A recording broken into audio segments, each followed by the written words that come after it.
الحمد لله حمدا كثيرا أولا وآخرا،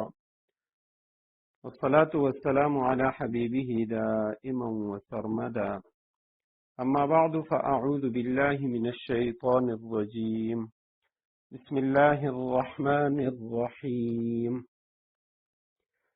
يا أيها الذين آمنوا أوفوا بالعقود،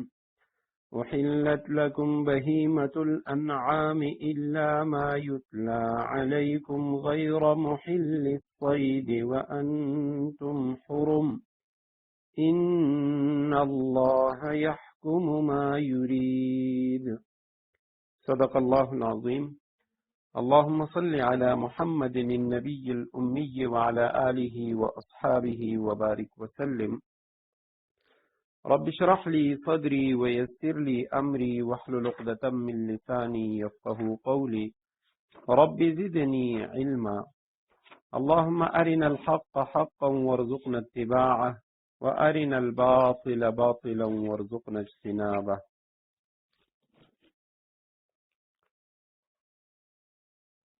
الحمدللہ، اللہ سبحانہ و تعالیٰ کے فضل و کرم سے آج ہم سورہ مائدہ کا آغاز کر رہے ہیں۔ الحمدللہ سورہ نساء اس کی تکمیل ہو گئی، اور سورہ نساء جس کے اندر قرآن کریم کے اکثر احکامات ہیں، بلکہ یہ جو سورہ فاتحہ سے لے کے سورہ مائدہ تک کی صورتیں ہیں، پہلی صورت وہ مکی صورت ہے، اور اس کے بعد کی جو 4 صورتیں ہیں یہ مدنی صورتیں ہیں۔ تو ان مدنی صورتوں میں سب سے زیادہ احکامات ہیں، اور اس کی وجہ بھی یہ ہے کہ چونکہ مدینہ منورہ میں ان کا نزول ہوا،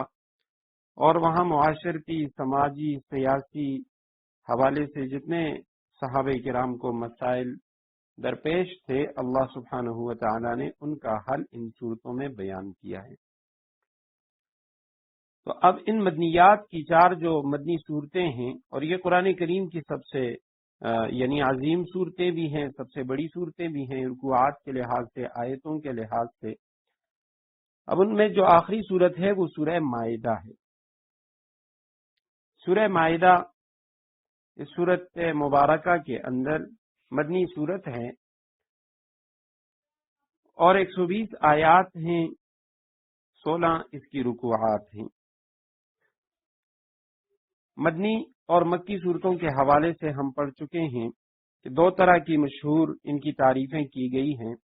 پہلی تعریف یہ ہے جو مشہور ہے لیکن وہ درست نہیں ہے،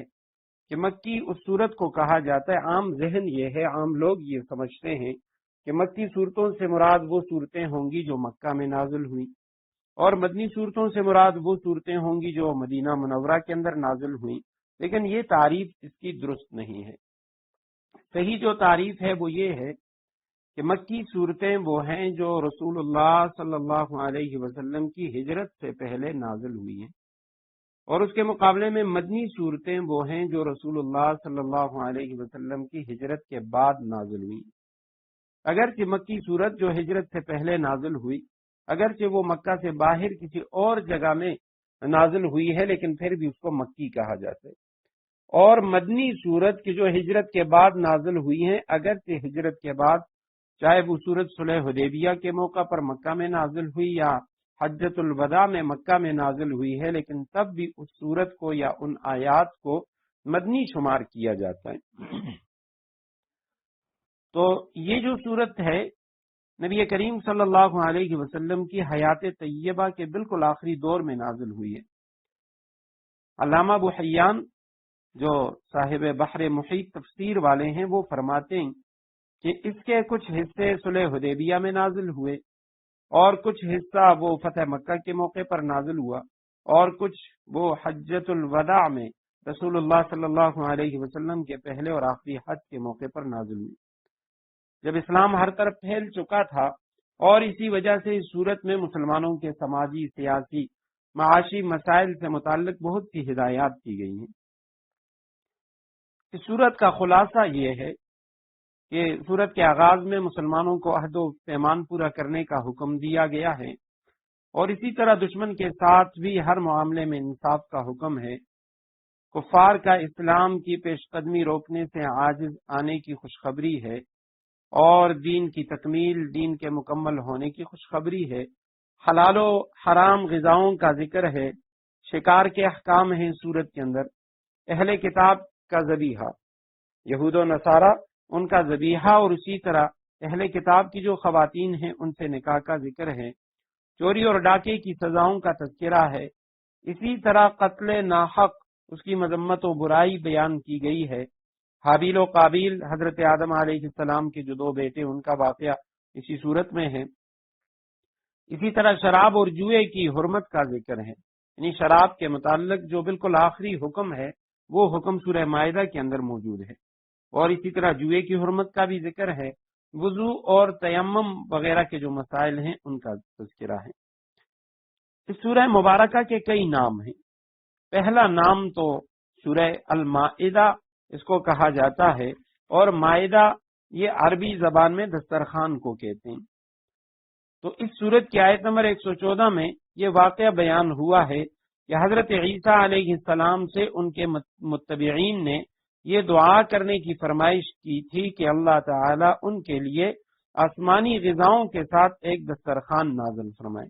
ایسا دسترخوان جس کے اوپر آسمانی غذائیں وہ موجود ہوں۔ تو اس واقعے کی مناسبت سے اس سورت کا نام سورہ المائدہ یعنی دسترخوان رکھا گیا، کیونکہ اس طرح کا واقعہ قرآن کریم کے کسی اور سورت میں مذکور نہیں ہے۔ اور پہلے کئی بار ہم مذاکرہ کر چکے ہیں کہ قرآن کریم کے تمام سورتوں کے جو نام رکھے گئے ہیں تو وہ اس حوالے سے ان کا انتخاب کیا گیا ہے کہ یعنی اس سورت کے اندر کسی ایسی چیز کا ذکر کہ جس سے وہ سورت باقی سورتوں سے ممتاز ہو، اس کی جو امتیازی خصوصیات ہیں ان کی وجہ سے ان کا نام رکھا جاتا ہے۔ سورہ بقرہ کو بقرہ کہا جاتا ہے، حالانکہ اس کے اندر بقرہ کا جو واقعہ وہ بہت تھوڑا سا ہے۔ اس کے علاوہ حضرت موسیٰ علیہ السلام یا بنی اسرائیل کا تذکرہ وہ بہت طویل ہے، لیکن چونکہ پورے قرآن میں حضرت موسیٰ علیہ السلام بنی اسرائیل کا تذکرہ بار بار کئی صورتوں میں آ چکا ہے، لیکن بقرہ کا جو واقعہ ہے گائے کا وہ صرف سورہ بقرہ میں ہے۔ تو اسی طرح چونکہ صرف اسی صورت میں اس آسمانی جو غذاؤں کے ساتھ والے دسترخوان کا تذکرہ ہے وہ کسی اور صورت میں نہیں ہے، اس لیے اس کو سورہ المائدہ کہتے ہیں۔ اس کے علاوہ اس کو سورۃ العقود بھی کہتے ہیں، اوفو بالعقود، اسی پہلی آیت کریمہ کا دوسرا جملہ ہے، ایمان والو اوفو بالعقود۔ تو سورہ عقود بھی کہا جاتا ہے کہ اس کے اندر عقود، عہد و پیمان کے پورا کرنے کا ذکر ہے۔ اور اسی طرح اس کو سورۃ النقضہ بھی کہتے ہیں۔ ترتیب جمعی کے لحاظ سے یعنی جس طرح قرآن کریم کو جمع کیا گیا ہے تو اس حوالے سے یہ قرآن کریم کی چوتھی سورت ہے، اور نزولی کے اعتبار سے اس کا نمبر 112واں ہے۔ سورہ فتح کے بعد یہ سورت مبارکہ نازل ہوئی ہے۔ سورہ مائدہ 5ویں سورت ہے قرآن کریم کی، ترتیب جمعی کے اعتبار سے، مصحف کے اعتبار سے، اور نزولی کے اعتبار سے 112واں نمبر ہے اس سورت کا۔ اور اس سورت کا ماقبل کے ساتھ جو ربط ہے سورہ نساء کے ساتھ، اس کا ربط وہ یہ ہے کہ اس سے پہلے والی جو سورت ہے سورہ نساء، اس میں کچھ دنیاوی احکامات کا تذکرہ تھا، سماجی احکامات یا میراث کے حوالے سے، مسورات کے حوالے سے ان کے حقوق، اس کا تذکرہ تھا۔ اور یہاں بھی اسی طرح کے جو مسائل ہیں، سماجی مسائل، ان کا تذکرہ بھی موجود ہے، اور اس کے ساتھ ساتھ اس سے پہلے والی سورت کے اندر توحید کا تذکرہ تھا، شرک کا رد تھا، اور خصوصاً عیسائیوں کے اندر جو عقید تثلیث ہے اس کا رد تھا۔ اور سورہ مائدہ کے اندر بھی اللہ سبحانہ و تعالیٰ کی توحید اور رسالت کا تذکرہ ہے۔ سورت کے آغاز میں، کئی صورتوں کے آغاز میں یہ بات بھی میں بتا چکا ہوں کہ قرآن کریم کی یہ جو مصحفی ترتیب ہے، جس طرح قرآن کے اندر ان آیات کو یا صورتوں کو جمع کیا گیا، اس کو یہ جو ترتیب ہے اس کو توقیفی کہا جاتا ہے۔ یعنی یہ اس طرح نہیں ہے کہ نبی علیہ السلام نے خود یا صحابہ نے خود اس طرح ترتیب دیا ہے، بلکہ یہ اللہ سبحانہ و تعالیٰ کی طرف سے وحی کے ذریعے نبی علیہ السلام کو بتایا گیا کہ کس صورت کو کس صورت کے بعد رکھنا ہے، اور الحمدللہ ہمارے سامنے موجود یہ قرآن کریم اسی ترتیب کے ساتھ ہے جس ترتیب کے ساتھ یہ لوح محفوظ کے اندر وہاں موجود ہے۔ تو اسی لوح محفوظ کی ترتیب میں آج ہمارے سامنے موجود ہے۔ البتہ نبی علیہ السلام پر جب یہ قرآن کریم کا نزول ہوا تو موقع بموقع جس طرح کے حالات ہوتے تھے تو اس طرح اللہ سبحانہ و تعالیٰ نے اس کو نازل کیا۔ مکہ کے اندر جو مکی آیات ہیں وہ نازل فرمائی گئی، حالانکہ وہ قرآن کریم کا آخری حصہ ہے۔ آخری جو صورتیں ہیں، آخری پاروں کی صورتیں، وہ زیادہ تر مکی ہیں، اور شروع والے یہ مدنی ہیں، حالانکہ آپ صلی اللہ علیہ وسلم کی مکی زندگی پہلے ہے اور مدنی زندگی بعد کی ہے۔ اس صورت کا جو موضوع ہے، اس کے اندر جو اکثر بیان ہے وہ عرب کی اصلاح اور ان کے اندر جو جاہلیت کے رسومات تھے، باطل رسومات، ان کی اصلاح ہے، اور اسی طرح حلال و حرام کا تذکرہ ہے۔ سورہ بقرہ، آل عمران، سورہ نساء، ان کے اندر جس طرح حلال و حرام کے مسائل کا تذکرہ تھا تو اس کی مکمل تفصیل، اس کا ذکر یہاں پہ ہے۔ اور یہ یعنی مدنی صورت ہے، اس حوالے سے اس کا نزول، اس کا جو زمانہ نزول ہے وہ آپ صلی اللہ علیہ وسلم کے قیام مدینہ بلکہ آخری عمر شریف کا زمانہ ہے۔ جس طرح علامہ ابو حیان کے حوالے سے ہم نے پڑھ لیا کہ کچھ حصے صلح حدیبیہ، کچھ فتح مکہ اور کچھ حجۃ الوداع، بالکل آخر میں یعنی یہ جو صورت ہے یہ نازل ہوئی ہے۔ یہ یعنی اس حوالے سے یہ جو صورت ہے یہ مدنی ہے، ورنہ واقعتاً اگر دیکھا جائے تو اس کے بیشتر جو حصہ ہے اس کا نزول مکہ معظمہ میں ہو چکا ہے۔ حجۃ الوداع میں جو نبی علیہ السلام اپنا آخری حج ادا کر رہے تھے ذی الحجہ سن 10 ہجری کے اندر، تو اب اس صورت کا نزول تو مکہ میں ہے، بہت ساری آیات وہ مکہ میں نازل ہوئی ہیں، لیکن چونکہ یہ ہجرت کے بعد نازل ہوئی ہے اس لیے یہ مدنی ہے۔ اور صلح حدیبیہ کے موقع پر جو آیات نازل ہوئی وہ سن 6 ہجری کا واقعہ ہے۔ فتح مکہ سن 8 ہجری رمضان میں ہوا تھا، اور روایات میں آتا ہے کہ جس وقت اس صورت کا نزول ہوا نبی علیہ السلام اپنی اونٹنی عذبہ نامی اونٹنی پر سوار تھے، اور نزول وحی کے بوجھ کی وجہ سے، ثقل کی وجہ سے، وہ جو جانور تھا اس نے بھی اس بوجھ کو محسوس کیا اور وہ بیٹھ گئی، تو آپ صلی اللہ علیہ وسلم اس سواری سے اتر گئے۔ یہ مدنی صورت ہے اور 120 آیات، 16 رکوعات ہیں۔ حروف کی جو تعداد ہے وہ اس صورت کے اندر 12,464 اس کے حروف ہیں اور 4,842 اس صورت کے کلمات ہیں۔ بسم اللہ الرحمن الرحیم، شروع اللہ کے نام سے جو سب پر مہربان، بہت مہربان ہے۔ تشریح ہم شروع میں کر چکے ہیں کہ الرحمن سب پر مہربان، جس کو رحمان الدنیا بھی کہا جاتا ہے، کہ اللہ کی رحمت دنیا میں کافر، مسلمان، دہریہ جتنے بھی ہیں، جو بھی ہیں، سب پر اللہ کی رحمت برابر ہے۔ سب کو وہ زندگی بھی عطا کرتا ہے، زندگی کی خوشیاں وہ بھی عطا کرتا ہے، مال و دولت بھی دیتا ہے۔ اور الرحیم بہت مہربان ہے، اس کا تعلق وہ آخرت کے ساتھ ہے کہ جہاں اللہ سبحانہ و تعالی حد سے زیادہ مہربان ہوں گے صرف مسلمانوں پر، وہاں کفار کے اوپر کوئی مہربانی نہیں ہوگی۔ مفتی تقی عثمانی صاحب وہ اس کا ترجمہ کرتے ہیں کہ رحمان کے معنی ہے وہ ذات، وہ اللہ کہ جس کی رحمت کے اندر وسعت بہت زیادہ ہے، کہ کافر مسلمان سب پہ اس کی رحمت دنیا میں برس رہی ہے۔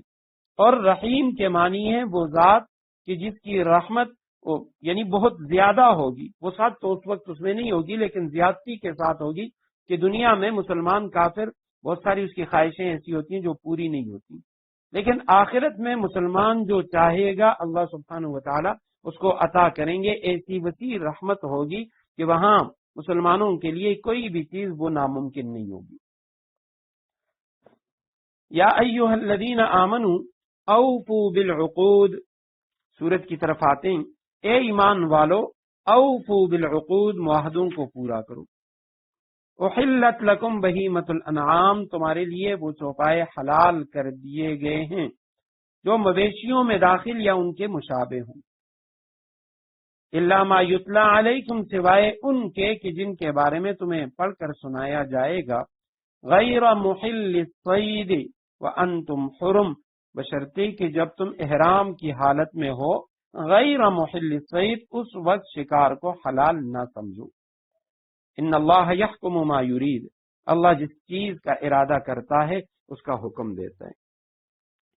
اے ایمان والو اوفوا بالعقود، علامہ آلوسی رحمہ اللہ روح المعانی ان کی مشہور تفسیر ہے اور یہ حنفی عالم ہیں،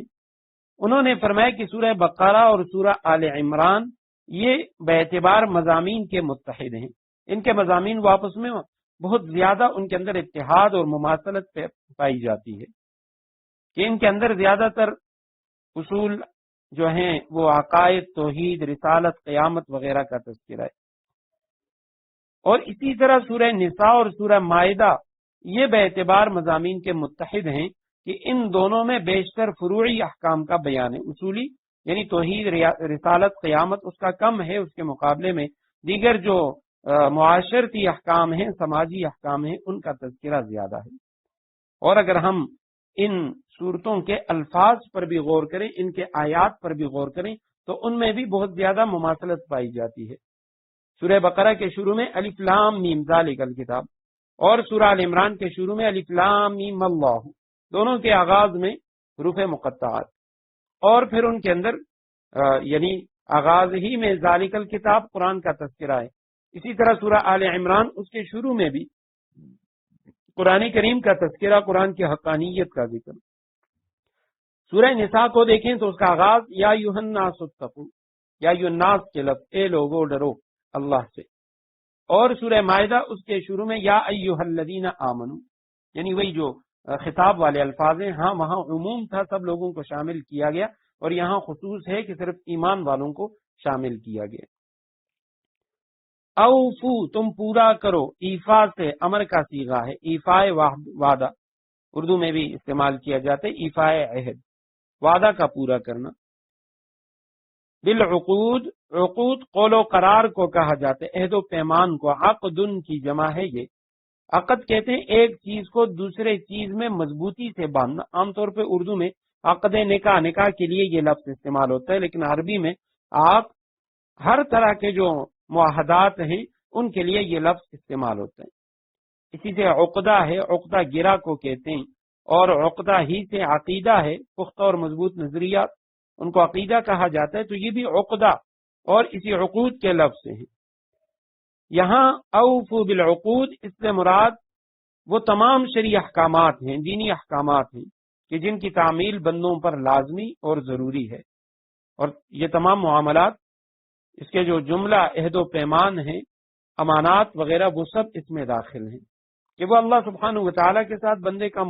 معاملہ ہے کہ اللہ کے ساتھ جو اس نے وعدہ کیا ہے اور کلمہ پڑھ کے اس نے اللہ سبحانہ وتعالی کے احکامات اپنے اوپر فرض کیے ہیں، ان کا پورا کرنا وہ بھی اس میں شامل۔ اسی طرح زندگی کے اندر کوئی شخص وہ کسی اور شخص کے ساتھ جو معاہدہ کرتے ہیں، اور ہماری زندگی تقریباً وہ سارے معاہدوں کے اندر ہی ہے، عہد و پیمان ہی ہے۔ کوئی شخص نوکری کر رہا ہے کسی کے ہاں تو اس کے ساتھ وہ ایگریمنٹ کرتا ہے، معاہدہ کرتا ہے۔ شادی یہ بھی میاں بیوی کے درمیان ایک معاہدہ ہے۔ اسی طرح والدین اور اولاد، ان کے درمیان بھی معاہدات ہوتے ہیں، یعنی والدین کے حقوق ہیں اولاد پر، اولاد کے حقوق ہیں والدین پر، تو یہ تمام اس میں آ جاتے ہیں کہ اوفو بالعقود، معاہدوں کو پورا کرو۔ احلت، حلال کی گئی تمہارے لیے، مجہول کا صیغہ ہے۔ بہیمۃ الانعام، بہیمہ یہ اصل میں اس جانور کو کہتے ہیں کہ جو بول نہ سکتا ہو، جس میں نطق نہ ہو، اس کو بہیمہ کہتے ہیں، یعنی بے زبان جانور۔ پھر عرب کے ہاں، عربوں کے عرف میں درندوں پرندوں وہ یعنی ان کو بہیمہ نہیں کہا جاتا تھا، اگرچہ وہ بے زبان ہیں،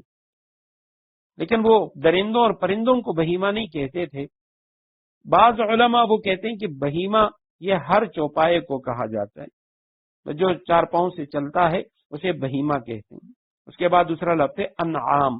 نعمن کی جمع ہے، اونٹ کو کہتے ہیں اصل میں، اور پھر اونٹ کے ساتھ اس میں دیگر مویشی یعنی بکری، گائے، بھینس وہ بھی آ جاتے ہیں۔ اس کے بعد جو سورت ہے سورہ انعام، انعام نہیں ہے، انعام، انعام چوپائے کو کہا جاتا ہے، اور عام طور پہ اسے اونٹ مراد لیا جاتا ہے، لیکن 8 قسم کے جو چوپائے ہیں وہ انعام میں آتے ہیں۔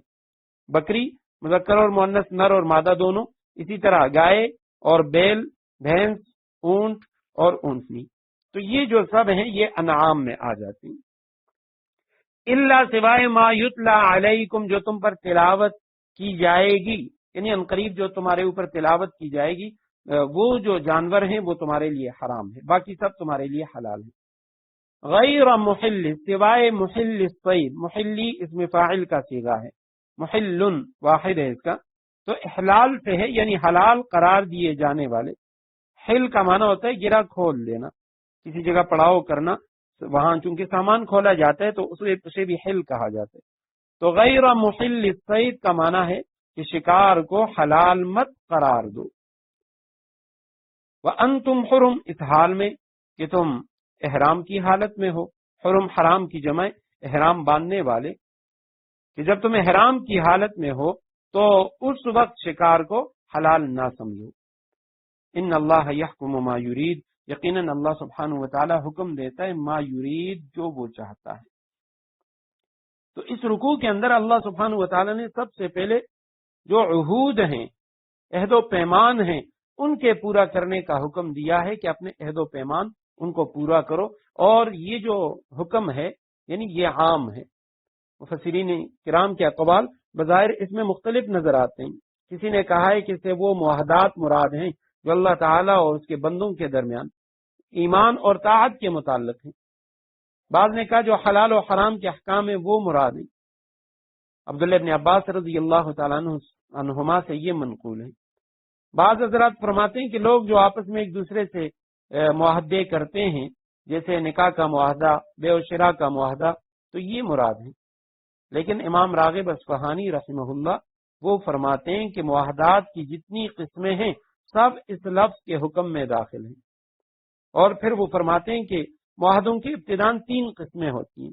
3 طرح سے معاہدے ایک انسان وہ کرتا ہے، ایک وہ جو انسان اور اس کے رب کے درمیان ہے، ایمان کا، طاعت کا، حلال و حرام کی پابندی کا۔ دوسرا وہ معاہدہ کہ جو انسان خود اپنے نفس کے ساتھ کرتا ہے، جیسے کسی چیز کی نظر اپنے ذمے مان لی، قسم یعنی حلف جو ہے وہ اس نے مان لی،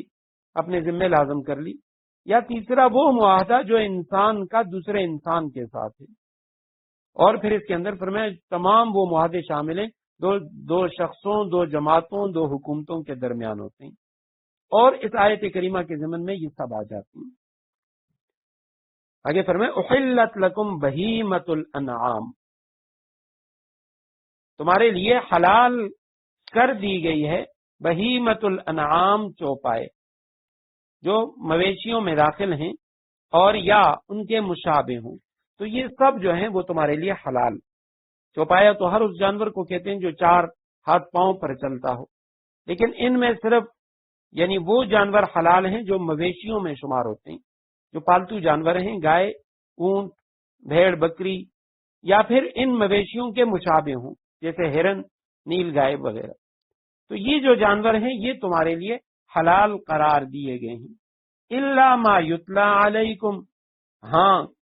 سوائے ان کے ما یتلا علیکم جو عنقریب تمہارے اوپر تلاوت کی جائیں گی، اس کے بعد کی جو آیت میں جن کی تلاوت کی گئی کہ وہ جو جانور ہیں وہ تم پر حرام ہیں۔ اور دوسرے نمبر پہ غیر محل الصید، کہ صید شکار جو ہے وہ بھی تمہارے لیے حرام ہے جب تم احرام کی حالت میں ہو، حج کے لیے یا عمرے کے لیے تم نے احرام باندھ لیا تو اس کے بعد تمہارے لیے شکار کرنا یہ بھی حرام ہے۔ حلال جانور کا شکار وہ بھی حرام ہو جاتا ہے، اور اس کی یعنی مشابہت اس طرح ہے جس طرح یہود پر، اصحاب السبت والوں پر ہفتے کے دن مچھلیوں کا شکار کرنا وہ حرام تھا۔ تو وہ لوگ تو یعنی اللہ سبحانہ وتعالی کی طرف سے وہ جو پابندی تھی، وہ جو حکم تھا اس پر پورا نہ اترے، لیکن اس کے مقابلے میں مسلمانوں کو حکم ہے کہ احرام کی حالت میں تم شکار نہیں کرو گے، اور اس شکار سے مراد ہے بری شکار، خشکی کے اندر کوئی سفر کر رہا ہے حج کے لیے یا عمرے کے لیے تو اس کے لیے شکار وہ حرام ہے۔ لیکن اس کے مقابلے میں اگر بحر کے اندر سمندری سفر ہے کسی کا اور وہ سفر کر رہا ہے تو سورہ انعام میں اس کے بارے میں تذکرہ آئے گا کہ وہ تمہارے لیے حلال ہے، بلکہ اسی سورہ مائدہ کے آخر میں کہ وہ جو بحری شکار ہے وہ تمہارے لیے حلال ہے، اور اس کی وجہ بعض حضرات نے یہ لکھی ہے کہ جب کوئی شخص باہر میں سمندر میں سفر کر رہا ہے تو وہاں اگر اس کے پاس زیادہ راہ ختم ہو گیا، کھانے پینے کا کوئی انتظام نہیں ہے، تو وہ بھوک اور پیاس کی وجہ سے مر جائے گا، اس لیے اسے اجازت ہے کہ تم جو سمندری شکار ہے وہ کر سکتے ہو۔ لیکن اس کے مقابلے میں کوئی شخص وہ بری سفر کر رہا ہے، خشکی میں سفر کر رہا ہے، صحرا میں، جنگل میں، تو شکار کے علاوہ، جانور کے علاوہ اور کئی چیزیں ہیں جنہیں کھا کر وہ اپنا گزارا کر سکتے ہیں۔ ان اللہ یحکم ما یرید، فرمایا اللہ سبحانہ و تعالی جو چاہتا ہے حکم دیتا ہے۔ اب یہاں پہ اس جملے نے یعنی ان تمام سوالات اور اعتراضات کی جڑ کاٹ دی ہے جو لوگ محض اپنی عقل کے سہارے شرعی احکام پر عائد کرتے ہیں۔ مثلا لوگ کہتے ہیں کہ جی، یہ سوال کرتے ہیں کہ جی یہ جو جانور ہیں جن کو تم ذبح کر کے کھاتے ہو تو یہ بھی تو جان رکھتے ہیں، تو یہ جو تم انہیں کھا رہے ہو، تم انہیں ذبح کر رہے ہو، یہ ان پر ظلم ہے۔ یا بعض وہ یہ اعتراض کرتے ہیں کہ جی آپ بکری کو کھاتے ہیں، خنزیر کیوں نہیں کھاتے؟ بکری اور خنزیر میں کیا فرق ہے؟ کیا وجہ ہے کہ تم خنزیر کو حرام سمجھتے ہو، بکری کو حلال سمجھتے ہو؟ تو اللہ سبحانہ و تعالی نے اس طرح کے اعتراضات اور اشکالات اس کا جواب دے دیا۔ ان اللہ یحکم ما یرید، اللہ جس چیز کا ارادہ کرتا ہے اس کا حکم دیتا ہے۔ بہت ساری چیزیں اس کے اندر جو حکمتیں ہوتی ہیں پوشیدہ ہوتی ہیں، اور قرآن کریم حکمتوں سے بحث نہیں کرتا کہ بھئی یہ چیز اللہ سبحانہ و تعالیٰ نے حرام قرار دی ہے تو کیوں حرام کی ہے، اس کے اندر حکمت کیا ہے؟ تو نہ رسول اللہ صلی اللہ علیہ وسلم نے حکمتوں سے بحث کی ہے اور نہ قرآن نے، لیکن چونکہ قرآن اور حدیث دونوں انسان کی جو فطرت ہے اس کے مطابق حکم دیتے ہیں، تو اس لیے جب ہم ان کے اندر غور کرتے ہیں، فکر کرتے ہیں، تو بہت ساری حکمتیں وہ ہمارے سامنے آ جاتی ہیں۔ اور اپنے بندوں کے لیے اللہ کا حکم یہ ہے کہ بندہ تو وہ ہے کہ جو عقل اس کو بعد میں استعمال کرے گا کہ بھئی اللہ نے اس چیز کو حرام قرار دیا تو لازماً اس کے اندر کوئی اس طرح کی خرابی ہوگی، جسمانی لحاظ سے، روحانی لحاظ سے کوئی خرابی ہے، اس وجہ سے اللہ سبحانہ و تعالیٰ نے اس چیز کو حرام قرار دیا اور اس کو حلال قرار دیا، اب چاہے وہ حکمت ہماری عقل میں آئے یا نہ آئے۔ یا ایھا الذین آمنوا لا تحلوا شعائر اللہ ولا الشہر الحرام ولا الہدی ولا القلائد ولا آمین البیت الحرام یبتغون فضلا من ربهم ورضوانا۔ یا ایھا الذین آمنوا، اے ایمان والو، لا تحلوا شعائر اللہ، نہ اللہ کی نشانیوں کی بے حرمتی کرو، حلال نہ قرار دو اللہ کی شعائر کو، یعنی ان کی بے حرمتی نہ کرو۔ ولا الشہر الحرام، نہ حرمت والے مہینے کی بے حرمتی کرو۔ ولا الہدی،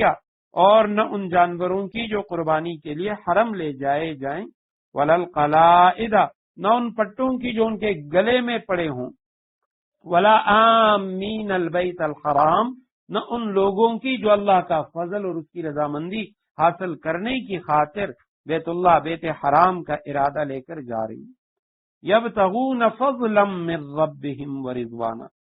کہ وہ اللہ کی رضامندی اور اللہ کا فضل اس کا ارادہ کر کے وہ خانہ کعبہ کی طرف جا رہی۔ وَإِذَا حَلَلْتُمْ فَاصْطَادُوا، اور جب تمہیں حرام کھول دو تو شکار کر سکتے ہو۔ وَلَا يَجْرِمَنَّكُمْ شَنَآنُ قَوْمٍ، کسی قوم کے ساتھ تمہاری یہ دشمنی وہ تمہیں اس بات پر آمادہ نہ کرے، أَن صَدُّوكُمْ عَنِ الْمَسْجِدِ الْحَرَامِ، کہ تم انہیں مسجد حرام سے روک دو۔ ان تعددوا، یا تم ان پر زیادتی کرنے لگو۔ وتعاونوا علی البر، آگے وقف لازم ہے، ترجمہ سے پتہ چل جاتا ہے کہ بھئی یہاں وقف کیوں کرنا ہے، لازم وقف کیوں ہے، لازماً رکنا کیوں ہے۔ پہلے حکم یہ ہے کہ کسی قوم، اس کی دشمنی وہ تمہیں اس بات پہ آمادہ نہ کرے کہ تم ان کو مسجد حرام سے روکو، اور ان تعتدوا، یہ کہ تم ان پر زیادتی کرنے لگو۔ یہاں پہ بات ختم ہو گئی۔ اب فرمائے وتعاونوا علی البر والتقوی، نیکی اور تقوی میں ایک دوسرے کے ساتھ تعاون کرو۔ ولا تعاونوا علی الاثم والعدوان، گناہ اور ظلم میں تعاون نہ کرو۔ واتقوا اللہ، اللہ سے ڈرتے رہو، اللہ کی نافرمانی سے بچتے رہو۔ ان اللہ شدید العقاب، بے شک اللہ کا عذاب بڑا سخت ہے۔ یہ سورہ مائدہ کا پہلا رکوع، یہ یعنی اس کے اندر جو الفاظ ہیں یہ ذرا مشکل ہیں، توجہ سے غور سے اسے سننے چاہیے۔ آگے انشاءاللہ پھر ایسے مشکل الفاظ نہیں ہیں، لیکن پہلے رکوع کے اندر جو الفاظ ہیں یہ زیادہ مشکل ہیں۔ اے ایمان والو لا تحلوا شعائر اللہ، نہیں کا صیغہ ہے احلال سے، احل الشیء کے معنی کسی چیز کو حلال کر دینا، تو اس کا معنی یہ ہے لا تحلوا شعائر اللہ، یعنی اللہ کے جو شعائر ہیں اس کے متعلق جو حدود اور بندشیں ہیں ان سے اپنے آپ کو آزاد نہ کرو، تو لا تحلوا شعائر، حلال نہ قرار دو اللہ کے شعائر کو۔ لازمی ترجمہ یہ ہو گیا کہ اللہ کی نشانیوں کی بے حرمتی نہ کرو۔ یہ شعائر شعیرہ کی جمع ہے، پہلے بھی لفظ گزر چکا ہے سورہ بقرہ میں، نشانی کو کہا جاتا ہے۔ حضرت شاہ عبدالعزیز محدث دہلوی رحمہ اللہ وہ فرماتے ہیں کہ شعائر اللہ عرف دین میں، دین کے عرف میں مکانات، وہ مکانات یا وہ زمانے یا وہ علامات یا وہ نشانیاں، اوقاف کی جو یعنی عبادت کے لیے اللہ سبحانہ و تعالیٰ نے مقرر کیے ان کو شعائر کہا جاتا ہے۔ عبادت کے زمانے، عبادت کے اوقات یا عبادت کی جو نشانیاں ہیں، عبادت کے جو مکانات ہیں، عبادت کے مکانات جیسے کعبہ ہے، میدان عرفات ہے، مزدلفہ ہے، اور اسی طرح جمار ثلاثہ جہاں رمی جمار کی جاتی ہے، شیاطین کو کنکر مارے جاتے ہیں، صفا مروہ، یہ سب مکانات ہیں عبادت کی۔ اسی طرح عبادت کا زمانہ یعنی رمضان ہے، حرم کے جو حرمات والے مہینے ہیں، عیدین ہیں، جمعہ، ایام تشریق، یہ عبادت کے زمانے ہیں۔ اور اسی طرح عبادت کی علامات جیسے اذان، اقامت، نماز باجماعت، تو یہ سب اللہ سبحانہ و تعالی کی عبادت کی نشانیاں ہیں، اس لیے ان کو شعائر اللہ کہا جاتا ہے۔ تو لا تحلوا شعائر اللہ، اس کا معنی یہ ہے کہ اللہ کی نشانیوں کی بے حرمتی نہ کرو، ان کو حلال قرار نہ دو، ان کی جو حرمت ہے اسے ختم نہ کرو۔ ولا الشہر الحرام، نہ حرمت والے جو مہینے ہیں تو ان کو حلال قرار دو، یعنی ان کی بے حرمتی بھی نہ کرو۔ شہر حرام، حرمت والے مہینے، 4 مہینے اس سے مراد ہیں۔ ایک رجب کا مہینہ ہے جسے جاہلیت میں عرب نے عمرے کے لیے متعین کیا تھا، اور اس کو وہ حرمت والا مہینہ کہا کرتے تھے، اس میں قافلے وہ امن کے ساتھ ایک جگہ سے دوسری جگہ جایا کرتے تھے۔ اور اس کے علاوہ 3 جو مہینے ہیں وہ حج کے مہینے تھے، ان میں ذی القعدہ، ذی الحجہ اور محرم، یہ 4 مہینے ان کو اشہر حرم کہا جاتا ہے۔ ولل حج، حج جو ہے یہ کہا جاتا ہے قربانی کا وہ جانور جو یعنی حج کے مہینوں میں حرم کے اندر قربانی کے لیے بھیجا جاتا ہے، اس کو حج کہا جاتا ہے۔ ولل قلائد، قلائد قلادتن کی جمع ہے، اور قلادہ وہ چیز جو گردن میں لٹکائی جائے، ہار، رسی، پٹا وغیرہ، تو القلائد سے یہاں مراد ہیں ذوات القلائد، یعنی وہ جانور کہ جن کے گلوں کے اندر پٹے ڈالے گئے ہیں، تو ان کی حرمت کو بھی پامال نہ کرو۔ ولا آمین البیت الحرام، آمین یہ آمن کی جمع ہے، امن، ام یا امو کے معنی قصد کرنا، تو آمین کے معنی قصد کرنے والے، قصد کرتے ہوئے، البیت الحرام بیت حرام کے، حرمت والے گھر، یعنی یہ جو بیت حرام ہے خانہ کعبہ شریف، اس کو بیت حرام اس لیے کہا جاتا ہے کہ اس کی بھی حرمت ہے۔ یبتغون، وہ تلاش کرتے ہیں، فضلا من ربہم، اپنے رب کا فضل، ورضوانا، اور اپنے رب کی خوشنودی، اس کی رضامندی تلاش کرتے ہیں۔ وَإِذَا، اور جب حللتم، تم احرام سے نکلو، حلال ہو جاؤ، اصطادوا، تم شکار کر لو۔ وَلَا يَجْرِمَنَّكُمْ، اس کا معنی ہے یعنی یہ شروع میں آخر میں نون جو ہے یہ نون ثقیلہ ہے، تاکید کے لیے کہ کبھی بھی ہرگز تمہیں برانگیختہ نہ کرے، تمہیں آمادہ نہ کرے، یہ بات باعث نہ بن جائے، شنآن قوم، شنآن دشمنی کو کہتے ہیں، بغض کو کہتے ہیں، قوم کسی بھی قوم، تو کسی قوم کی دشمنی، کسی قوم کے ساتھ تمہارا بغض وہ تمہیں آمادہ نہ کرے اس بات پر کہ ان صدوکم، تم روکو انہیں، عن المسجد الحرام، مسجد حرام سے، ان تعتدو، یا کسی قوم کی دشمنی، کسی قوم کا بغض وہ تمہیں آمادہ نہ کرے، ان تعتدو، کہ تم ان پر زیادتی کرنے لگو، حد سے تجاوز کرو، وتعاونوا، اور تم تعاون کرو، علی البر، آپس میں تعاون کرو،